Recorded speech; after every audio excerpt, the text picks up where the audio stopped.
Hey YouTube, so I'm starting another video on VK540 maintenance. It's time for me to change oil in a Chaincase. Got my drain pan ready, and something I'm finding it appears that it uses a Phillips head screw on the bottom of the Chaincase, which I am not excited about at all.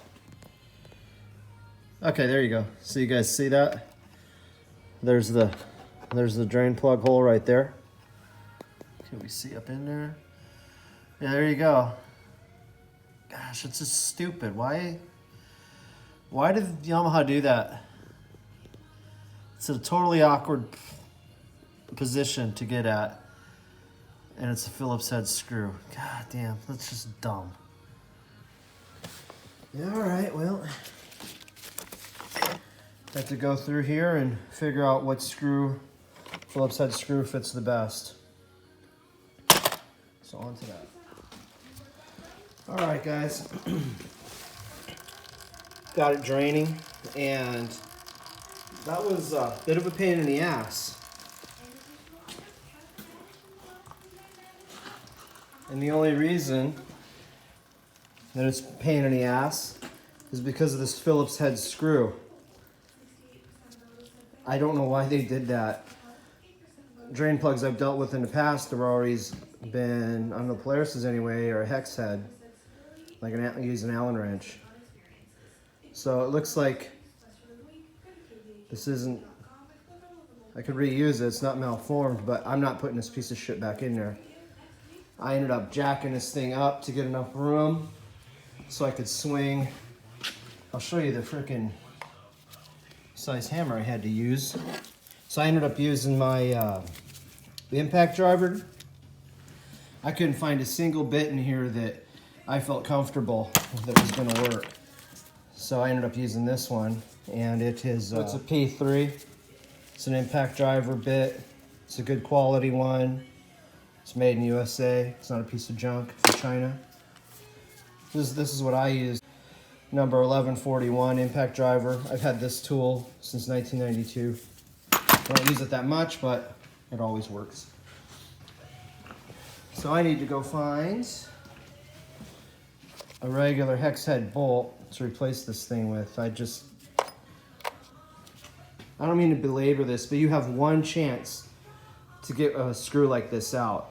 That gets stripped out, you have a big job on your hands. It's just going to turn into a giant pain in the ass, which there's no reason for it to be. All you're doing is freaking draining the oil. I thought I'd be done with this in like, I thought it was going to be, I don't know, 10, 15 minute job, with most of it letting the oil drain out, you know? So it's that little tiny hole that's underneath there. It's not like you can apply heat to it. Yeah, I'm not impressed. So let's see if I can find the right size screw. Oh, remember, I was going to tell you about the hammer. I first tried this one out, and it didn't have enough weight to it. So I had to use this thing. It's ridiculous. So like I said, I had to get this thing jacked up high enough to be able to swing my hammer in order to get that impact driver to work. So, making progress. All right, so good news. I have what looks to be 20 millimeters of clearance where the screwdriver bottomed out against something, which I'm assuming it hit the chain, bottom of the gear.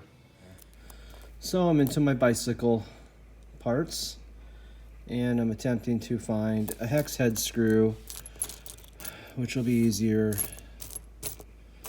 to fit through the damn hole and get this thing done. So this is kind of getting ridiculous. So I went through my bolts, and the shortest Allen bolt I could find out of my bicycle stuff was this one. And it should work since I had like 2 millimeters before it hit the gear. I still want to use a hex head bolt. Kind of got my heart set on that. This one's actually, I think it said 8.8, where the one I was going to use was a 4. So this is a harder bolt. So you know, piss. I gotta check threads. Let me do that. All right, so this one's out, which I really wanted to use. Would have been a good one because it had a nice wide shoulder on it for the drain plug washer. So I'm gonna end up using this bolt off a bicycle. It'll work fine. This one, I don't know, I'm kind of wondering if it'll leak around the edges.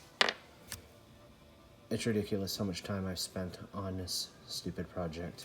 Okay, so another reason why I really had to abandon my hex head bolt idea was because the drain plug hole on this stupid thing isn't even directly centered on the drain plug, because, you know, that would make a little bit too much sense. So even if I got this perfect, or the hole the proper size, doing this one-handed is a total pain in the ass. I don't know that it would have even fit anyway, but this is beauty, like it should be.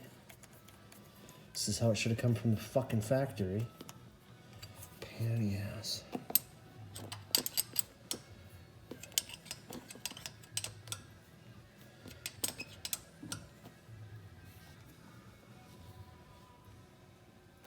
Done. Okay, let's go see what kind of Chaincase oil this thing takes.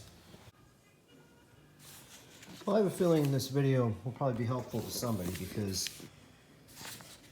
so I look up drivetrain oil quantity in my owner's manual and it says 0.25 liters. So it's 250 milliliters.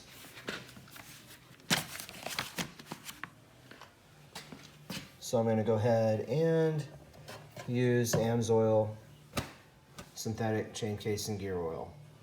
I've been trying to figure out what kind I should go with, and the only thing I could find on the internet is the service manual from 2000 for VK540V, and I think it's off of, perhaps it's either for a Russian or Polish website, I don't know.